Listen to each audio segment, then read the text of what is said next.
Hey guys, Sean Motes here with VO Rookie. I'm coming at you with another interview of voice talent, this time Troy Hudson. He was great to take the time and has awesome advice, and it's just interesting to hear his story and how he got started and where he's at now and kind of pick his brain a little. So enjoy the interview and we'll catch you on the other side. Hey, I appreciate you taking the time to help me out with VO Rookie. This is Troy Hudson here. He's done voiceover for how many years has it been? Let's see, if we're counting all the way back to the Army days, over 30 years professionally, the last 7 years full-time.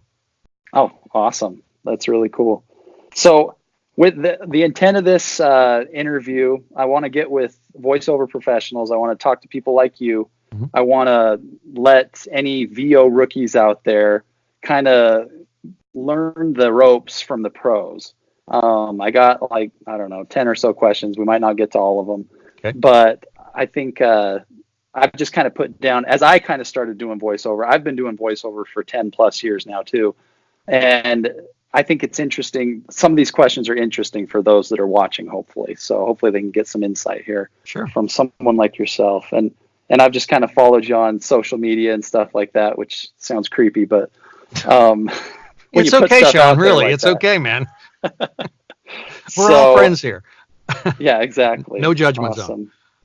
So my first question, I kind of already asked you how long you've been doing it. You say 30 plus years, which is awesome. What kind of sparked you? What sparked your interest in voiceover? How come you got into voiceover? First of all, thank you very much for having me on here. It is an honor, sir. Thank you. And I've actually been kind of creepily watching you since you invited me to the show just to see, if you're the real deal, and you are. So yes, I'm trying to be.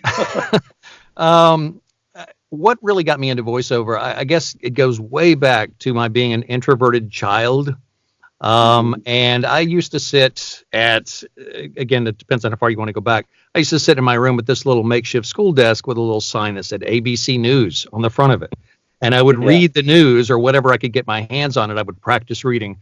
Now, keep in mind, I was born and raised in Tennessee. And back then, as a child, I was, let's say I just had a bit of an accent. And if other neighbors from around the country could probably pick it up a little bit, still there. But I worked for years to try to lose that. And it wasn't until I moved out west to Utah and kind of was able to level that out. That I was able to figure out, well, this could be fun. This could be, as long as I'm hidden behind a mic or in a studio somewhere, this could be fun. Well, lo and behold, my dad was an Army recruiter. One thing led to another. I was able to fulfill the initial part of the dream, which was to be a radio, TV broadcast journalist in the U.S. Army back in the early mid 80s. And so at a certain point, I was stationed at Fort Bragg. I was able to do the radio, TV thing. And I know I'm jumping ahead, but just giving you some foundation. Yeah, for sure. I was able to do that, and then able to do some moonlighting stuff on the side at some commercial and a heavy metal station doing DJ work. And so, it was really cool. So that introverted kid who needed a creative outlet found it in an unexpected place, and I'm forever grateful to the U.S. Army for helping me get to that first level. And then later on, I was able to build on that. Oh, that's awesome. That's really cool. I think in order to get into voiceover, you got to have the creative side. Like you said, you needed that creative outlet. But I think, obviously, as good as anybody that there's a lot of business side to it too. Yes. So as I discovered, rather than soon. Yeah, for sure. So, so part of the business side of it would be, where do you find work? And then also from that, when you do find the work, what provides the majority of your income? Where I find work these days, it's kind of evolving, to be honest with you. Say 7 years ago and moving forward to up to now, I'll try to capsulize it real quick. There was a place called elance.com that later got gobbled up by some other group that eventually became Upwork. Which is one place that I find work. Freelancer.com is another place that I occasionally find a spare job here and there. Fiverr is a place that I find a lot of work and have a lot of return clients that come back to me. and other places are just by bringing working direct with clients through direct contact that I've been able to build up a clientele over the past 7 years or so. So directly reaching out to folks is a great way to do it for me. Some of the pay to plays, voices.com, voice 123. I recently was on VO Planet.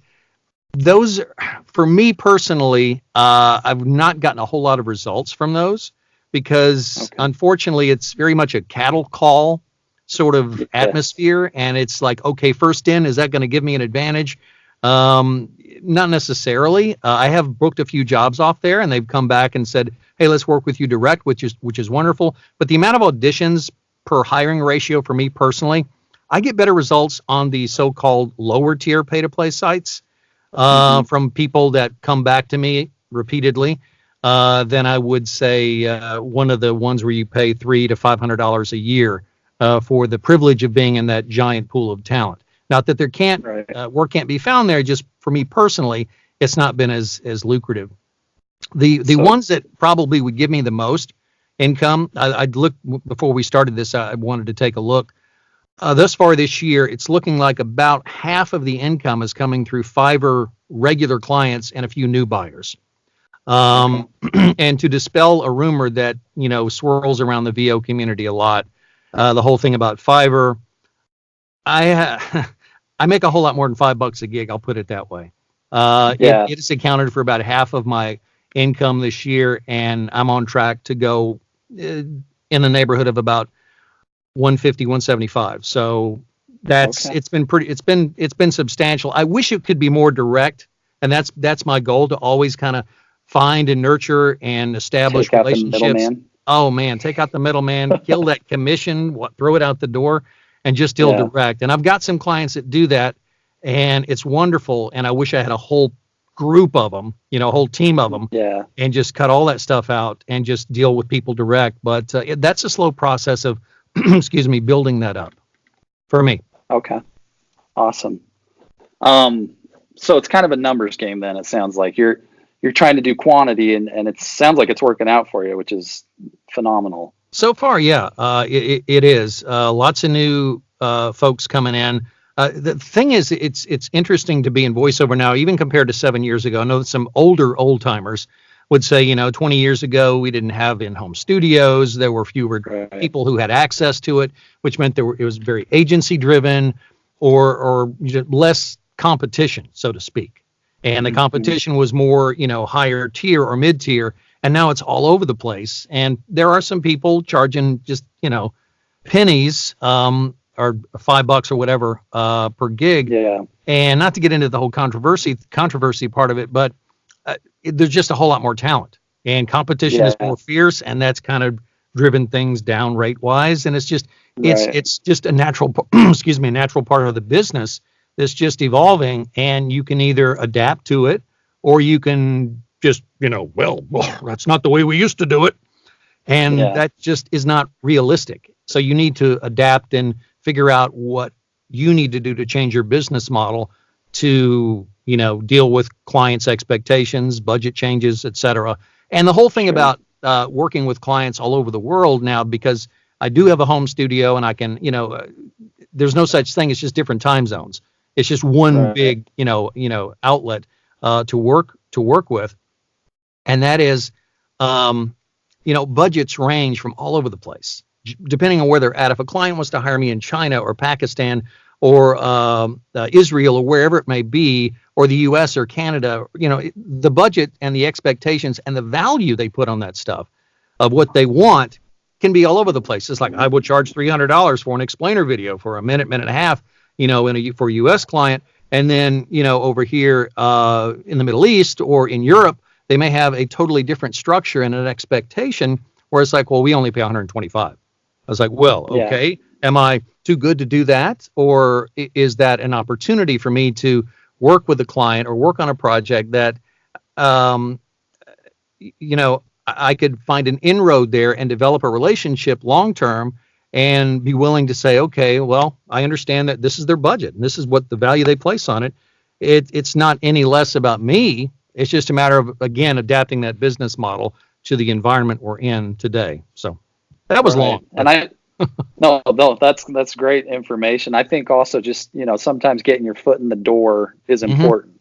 And even if sometimes that means taking a little bit lower, pay at first, it's worth it. But another thing I've noticed, and I don't know if you've noticed this, but oftentimes it seems like the lower paying gigs, you spend the most time with them. Have you noticed this? Absolutely. And it drives me insane. It's like the less value, I think the lower the prices, the less value perception that there is, which means they can walk all over you. And I think I've seen that happen when I first started on, let's just throw fiber out there again. When I first started on there to develop, to get some 5-star ratings and to get some feedback, because they like traction. They like to see progress in numbers. I did start out at $5 or $10 for the first few months or first few weeks. I forget how long it was. And then I just began to escalate that up and then add on a lot of extras, commercial rights and extra stuff. And then what happened was as the prices went up, the headaches went down. And that was just a natural process. And that's the same with other formats too. You'll get ridiculous requests for low rates, and you just simply say, no, I'm sorry, that's not realistic. I understand that may be fine in your market, but would you please keep me in mind? I never try to burn a bridge. Even with a difficult client, I always really, really try hard on revisions and stuff like that to just try to, you never know down the road. They could end up working for a bigger company. So never burn a bridge is my philosophy with things like that. That's great advice. And I was going to ask you what advice you have for anybody starting out in voiceover. I don't know if you got something different from that or. Well, let me look at my trusty cheat sheet, Sean, and let me see. It says, I've taken some. I've been blessed to be able to find some mentors that really helped me out, and I think one of the main things was, I don't need to read this, is to find my voice. Your particular voice, your style, figure out what that is, which was advice I wish I'd had, 7 years ago when I was making the transition to full time. Ignore all the negative talk and the people that are going to tell you to do it one way and that's the only way. Or, for example, again, not to get controversial, but, somebody saying, well, you must get X amount of training and you must get X amount of coaching before you can then move and to get your commercial demo done or your narration demo.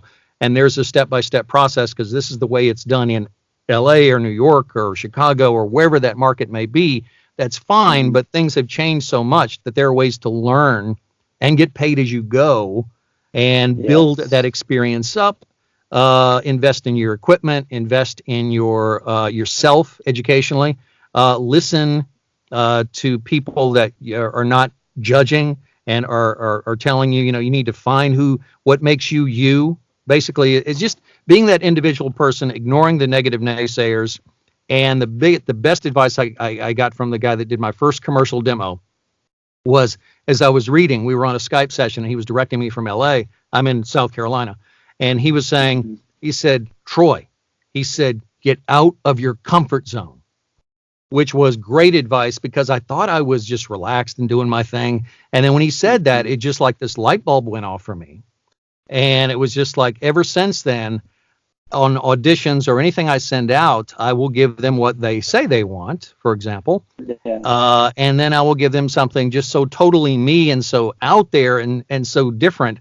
I've booked several jobs because of the random or odd read, because it was just not what they were expecting, because they thought they knew, but once they heard something else, they were like, oh, yeah, that thing you did. It's like, okay, that advice has paid off so many times, and I'm grateful for that. Yeah. So those are really good. Hey, well, I think we're out of time. I really appreciate you taking the time away from your busy schedule to do this. Sean? Already? Yeah, we're already out of time. Time we're ready to roll the credits. Fun. Roll the credits. So hopefully you enjoyed the interview. I know I did. I really like talking with Troy, class act guy. If you have any comments or questions, go ahead and shoot them my way. We'll try to take care of them in a future video. And like the channel and pass it along. Thanks.